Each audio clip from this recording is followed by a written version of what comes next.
周末全世界都在看台湾这一场9点钟直播一播出的时候，大家哇，真的假的？霍诺德靠了91分钟，他真的办到，他攻顶了101。这攻顶101之后，全世界都看到了台湾的美了。赵老，这是一个特别的91分钟，为什么？因为在中播的时候呢，本来不会肚子痛的人呢，突然间感觉胃很绞痛，而本来呢一直在低头的人呢，变成是肩颈酸痛都治疗好了哦，整个大型的治疗现场全部都在每个人都在看着天空，这个台北市就完全不一样。为什么呢？全是因为这个男人就是我们刚才讲到的 Alex Honnold。但大家不禁好奇一件事情，如此壮阔的场面，他在爬，我知道，在那么近的距离面，对，到底是谁拍的？对，而且他到底怎么做到的？我们才可以看到这个精彩画面嘛。所以你看哦，从一开始底层那时候101他在干嘛呢？下面它是处于往上越来越渐缩的一个形状，里面最困难的呢有几个。第一个就叫做所谓的浮云，那个浮云是什么呢？也就是你看到一个像是一个元宝，但是又像云的那个标志，它在上面哦，我们讲做非常高难度低阶难度的这种动作，好不容易呢攀登上去，而且那是完全金属光滑的一个表面，结果没想到到上面之后呢，关难过，关还是得过，因为总共有1、2、3、4、5、6、7、8非常多个。那是什么呢？我们讲 dragon， 你如果仔细听那个转播，他一直跟你讲 dragon， 对，这是龙形的。所以当他每次过一个会有2种声音，就是呜，然后跟拍手。鼓掌跟尖叫，对啊，同时并行。那我在家里面是看到胃痛然后我妈妈跟我讲话，我讲嘘，不要再讲了，你先不要吵，等一下。每次过到那个环节那个咖啡水装到一半就会整个人停下来，因为太惊悚了。对，那最上面就是我们讲最困难的，为什么呢？因为它是有所谓的逐渐的越来越放大，等于是它人不能呈正向的爬上去，反而是要有点倾斜，大概15度、20度角这样子往外越爬越宽，越爬越宽。那个角度。也就是最惊悚的角度，也是大家看到 Alex Honnold 把脚卡在那边，就是这个。对，大家看到这个吓坏了。我跟你讲啊，现场全部底下传来尖叫声，你都能够听到。而且呢，他过程当中呢，甚至还好几度，单只用上半身的能力呢，而且是没有脚攀登的状况之下，直接把这个支点撑上去。但为什么我们要讲这些我们讲精彩的画面呢？因为理由很简单，有几个人，其实不止一个人，他呢是因为有他们的存在。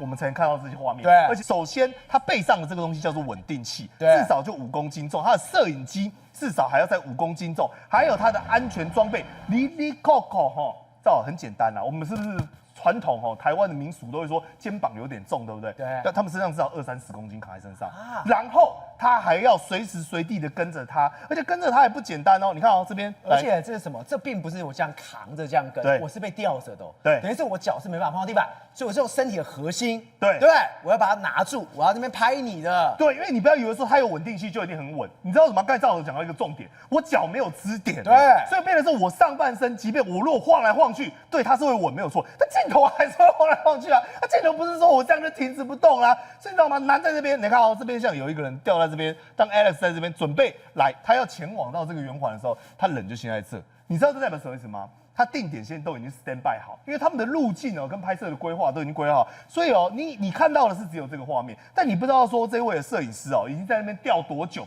就在那边等他来，然后你看包括人站在这个支点上，也就是云上面之后，等到他已经爬上去了，他也跟着我们讲掉上去，然后站在上面呢定点开始再去进行拍摄。所以你知道吗？最困难的在这边，而且全程我记得应该在3到4个人左右来配合去拍摄这个。那为什么我们讲说刚刚看完这么多国外的，但是其实台湾在你欧美背后扮演着我们讲隐形的冠军跟一个角色。对，比如说我们讲一个案例，大家有没有仔细注意到？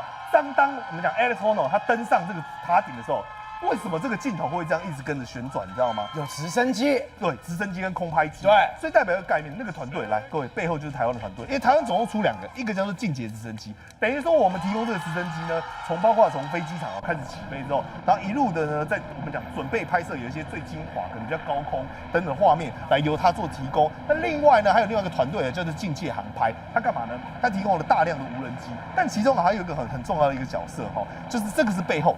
这个叫 Brett Lowell， 他就是所谓的我们讲的节目监制，也是整个摄影包括整个节目的这个运镜跟画面，是由这个大咖传奇摄影师他来去做安排的。但是你有没有仔细注意到一个点？我们刚才讲那么多无人机，然后直升机，以及包括刚才的摄影大哥、摄影师，他所有的线路那个要怎么串？对，那很困难的。对我今天在高空，我那个线，我全部都因为看它经纬一直切来切去，切来切去，很乱的，线不能乱切吧？对，代表它的中控。所以我跟你讲哦，他们调来，我们讲全世界哈很罕见的，台湾没有这种长的，大概900公尺左右的这种我们讲的缆线。对，但一般都在300公尺、400公尺，因为没有人会要牵到1公里。疯了才切1公里，我干嘛要切那么远？所以他们是竭尽，包括台湾这边的，我们讲所有优秀的一些厂商，以及呢国外各式各样的资源，才有办法把这个场景给完美呈现在我们眼中。宇峰哥，这一次霍诺德的这个攀登101这件事情，全部人都在讲一件事情：如果是亚洲妈妈的话，她会怎么样？321，给我下来！好，结果我们事后把这个所有的故事看完一遍之后，原来为什么霍诺德今天可以有这么伟大的成就，跟他妈妈脱不了关系。妈妈非常的开明，而且让我们觉得更神奇的是什么？他们家基因也太强了吧！他妈妈66岁哦，66岁。竟然也攀上了酋长岩呢！对我们过去来讲的话，发现一件事情，就是 Alex Honnold 为什么他的杏仁核会这么的稳定？当大家发现有压力的时候，大家肌肉会紧绷，他的杏仁核却非常的平稳，一点波动都没有。大家要想一件事情，会不会有可能这个妈妈给了他一个天赋神力，超强大基因？看哦，这个妈妈其实她一直以来都没有去管 Alex Honnold。你11岁想去攀岩，你就去攀岩。然后呢，她就是一个上班族妈妈。结果呢，她一起心动念，她就成功了。她68岁的时候呢，第一次登上酋长岩，然后呢，到70岁的时候，又跟她的朋友又登上了酋长岩。她一而再再而三的打破自己的记录。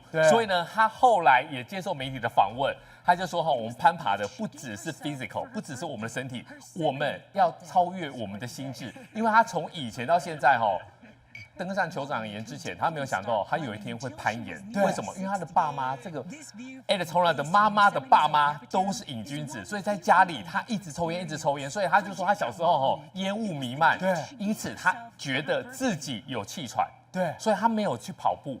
他没有去做任何的运动，太强了。所以呢，他50几岁之后呢，他就开始决定去跑步。而第一次他就跑了1英里，跑了1迈之后，他回家很高兴，跟 Alex Honnold 讲说：“我跑了1迈。”结果他儿子就说：“你跑了1迈，你就可以跑1.5迈，1.5迈就可以跑3迈，3迈就可以跑5迈。你知道吗？这样子，他现在就开始运动了。然后开始运动之后啊 ，Alex Honnold 就帮他准备，因为他已经是名人了，所以呢，他准备这种室内的攀岩，他就练习。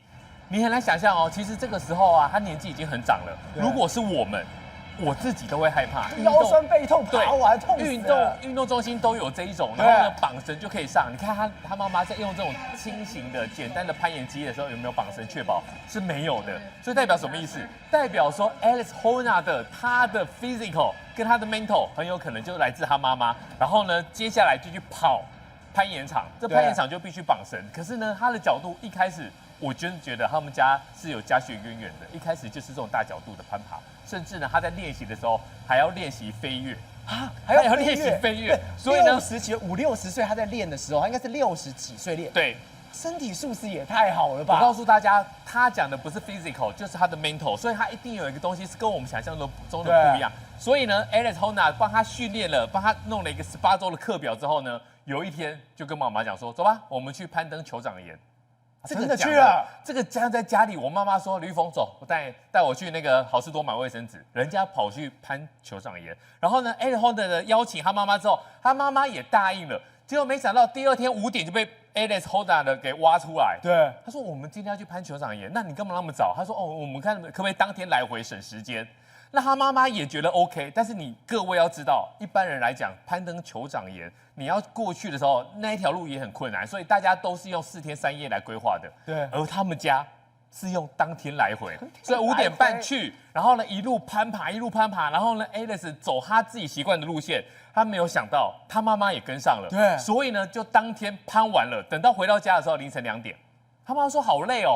问 Alex 说，大家都是这样的吗 ？Alex 说，对啊，酋长岩就是这样啊。后来等到他70岁的时候，他的其他的这些攀岩的伙伴来带领他的时候，在规划4天3夜的时候，他才发现说，我儿子在整我。原来大家都是要好几天的。对 ，Alex Honnold 的妈妈竟然68岁一次，70岁一次，你知道吗？他说攀登酋长岩比他以前坐办公室打字还要更快乐。对而这代表什么意思？代表说他们家是真的很厉害。而过去来讲的话，你想想看，这个画面给我们亚洲的爸妈看一下，这个是他 Alex Honnold 的11岁户外攀岩。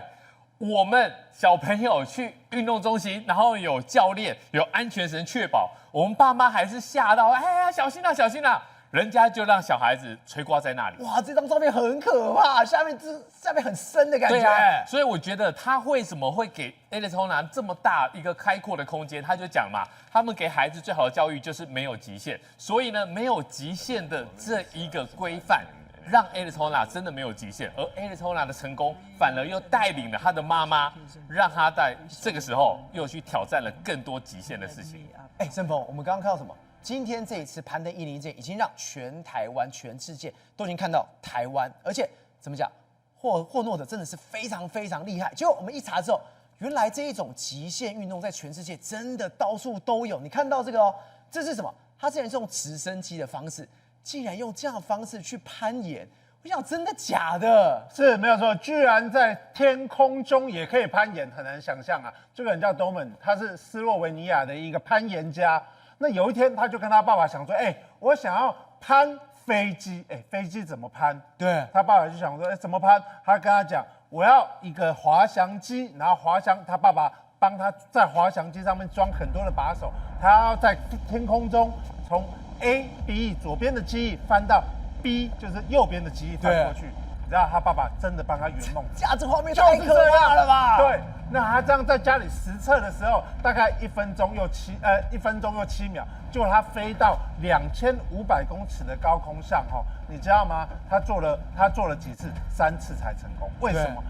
不过我要讲，这个成功已经很了不起了，因为这个是8A 级的难度，像就8A 级这是法国的一个攀岩等级的分级他说你如果能够8A 级攀岩的话，就代表你用什么指甲，就这么一点点的方式就可以攀岩了，所以非常的困难哦。那他叫他爸爸不是他爸，这个上面的把手他爸爸安装的，他叫他朋友把他载到天空中去。我们刚刚讲2500公尺，对不对？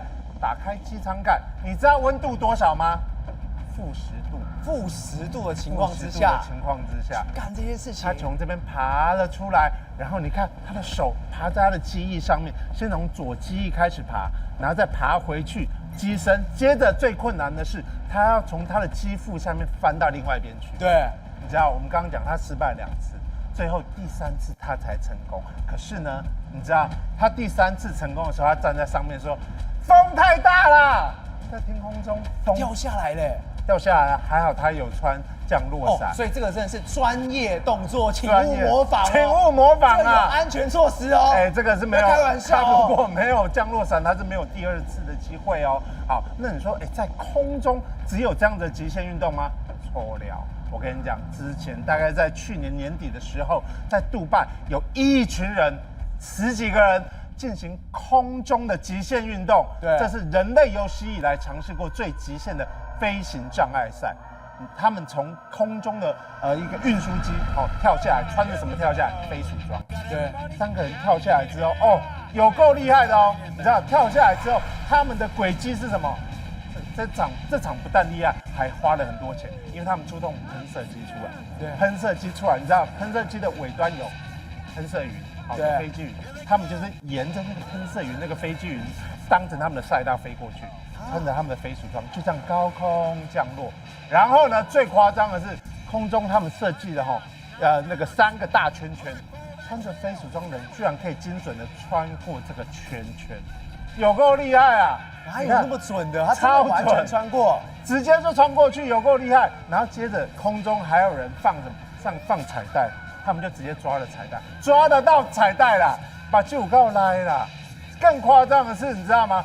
空中有人拿着那个滑行伞，对不对？然后那个滑行伞下面有一个就是钩子，他们可以空中直接用他手上的钩子跟那个钩子扣在一起，对，然后直接就降落，很荒谬，很厉害啊，极度极限啊！接下来下来之后，你可以看到左下角这张图，你知道这个烟是什么吗？对，有3个人在跟他交换，这3个人要弹射出去。一样是穿着飞鼠装。他们一下来，他们就上去，对，上去之后弹射出去，飞高高，在搞什么？像大队接力一大样。队接力啊，大队接力。但我跟你讲，飞高高之后，在空中做什么事情，我都已经没有办法去想象，我都能够想，算了，这都能够接受。你知道他们最后在哪里吗？最后在杜拜。杜拜你知道最多摩天大楼，对不对？对。他们居然在摩天大楼里面滑翔，跟钢铁人一样啊！所以整个那个过程哦，你就觉得很像在看电影，然后最后降落在哪里？降落在海上，而且这个海不是一个大海，他们降落在一部水上摩托车上面，有这么精准？精准绕过了这么多的大楼，然后最后滑到了海上。海上只有一台水上摩托车，这么小的地方就坐在上面，有够厉害，有够精准哦。那我们刚刚讲这个很厉害，对不对？还有一种，我们刚刚讲完全在高空，现在有一个高空跟雪地的结合。我们之前听过跑酷都是，要不然就是从摩天大楼开始跳，要不然就从平地。这个跑酷是从哪里开始起跳？是从直升机开始起跳。所以他从直升机，你看他从直升机的哪里下来？对，滑橇下来，然后在滑橇上面翻后空翻一轮之后跳下来之后，跳到一个雪屋上面，接下来一路往下滑。可是他不是用雪橇滑，他是用人体跑酷用滑的哦。接着他跟谁合作，你知道吗？跟一个滑雪选手合作。接着他在这个赛道上面进行最夸张的动作。我们都看过滑雪选手有在天空有在滑雪，然后依照他的速度后空翻，对不对？对。他也跟着这个滑雪者后空翻，有没有看到？他说这一刻是他觉得最困难的时候，因为他不知道滑过后空翻之后他会遇到什么样的状况。所以啊，极限运动不断的突破了上限，也代表我们的眼界正不断的开展我们的世界。宏观取材，厘清真相，犀利精准，深入剖析，时刻掌握关键，新闻时事不漏接。老时段，新气象，我是钟耀和，关键时刻2.0，全情出击。